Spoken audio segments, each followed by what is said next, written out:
Yeah, hi, Dolph Lundgren playing Gunnar Jensen in Expendables 4. Well, look, the Expendables, that franchise is very special because, we've done four of these, and all the guys in the movie are kind of similar in some ways. We like sports, we like action, we have similar tastes.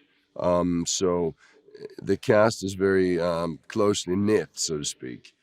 So for me to come back and work with Jason, and work with Sly, and see Randy again, and all the new people, it's really a blast for sure. Well, it's 8 years ago that the last Expendables was shot, so it's been a while, and now the group has expanded. We have Megan Fox, we have 50 Cent, and Garcia is with us. Uh, all great actors and really cool personalities that I think helps the franchise quite a bit. When Sly called me back in 2009, I think it was, and he sent me the script. Hey, Dolph, I got a script. Check it out. See what you think. So I started reading the script, and it was like I hadn't read a Sylvester Stallone script for 20 years. But he's a very good writer, and he's very special the way he writes.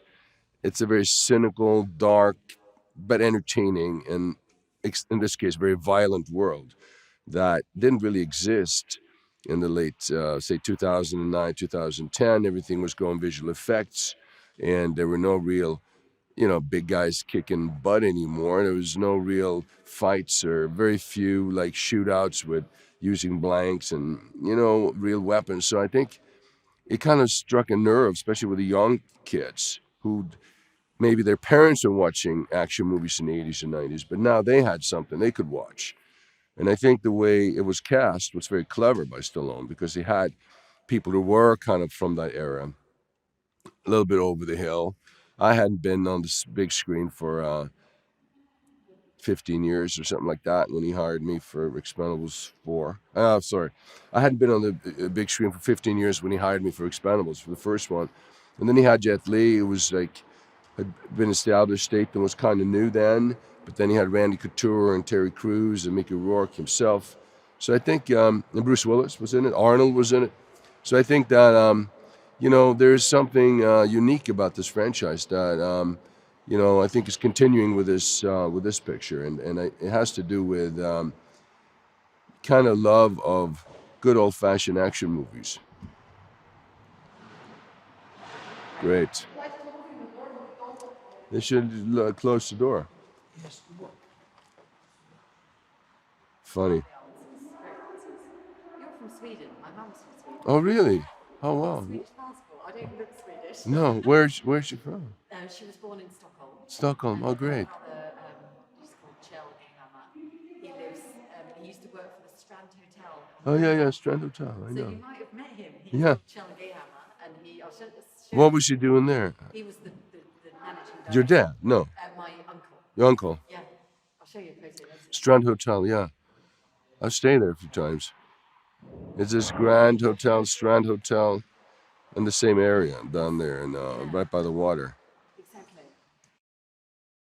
Well, look, I've done four movies with Stallone, and this is the fifth one, so I'm always excited to work with him because he's kind of a marvel, and he just knows what the public wants, and it's always fun because he always brings something new and crazy and unpredictable to the table, And of course, Jason, he's a great lead in this picture, and he's one of the few guys who can do his own fights, like we all used to do in the 80s and 90s.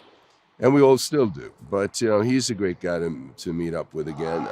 Randy and I work out a lot together, and we're both fighters, so it's great to see him. And then, of course, 50 is a great guy. He really fits in. He's a really cool personality and big guy, big and strong. I didn't expect him to be muscular like that. And Megan, of course, beautiful and has a great following as well. And then Andy Garcia, who's a fabulous actor and also get to do some cool action in this flick too. Well, in the very first Expendables, Gunner was kind of a bad guy.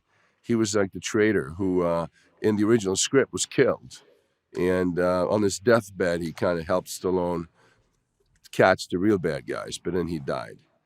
But when we halfway through the movie, Sly made a decision that Gunner should survive. So that's the reason I came back for number 2, number 3, and now number 4.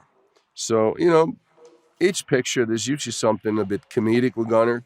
I think he's a bit of a comedic relief because he's the only one, or one of the few characters who doesn't care. He doesn't try to be tough. He doesn't really care much. He's just he has his idiosyncrasies, and he always has problems. A little bit of substance abuse, a little bit of concentration issues, and in this film, he's on the wagon. So he's been sober for 6 months. So he's doing the AA program, and also he's dating some girl on the internet that he's in love with. Clouds his perception a little bit.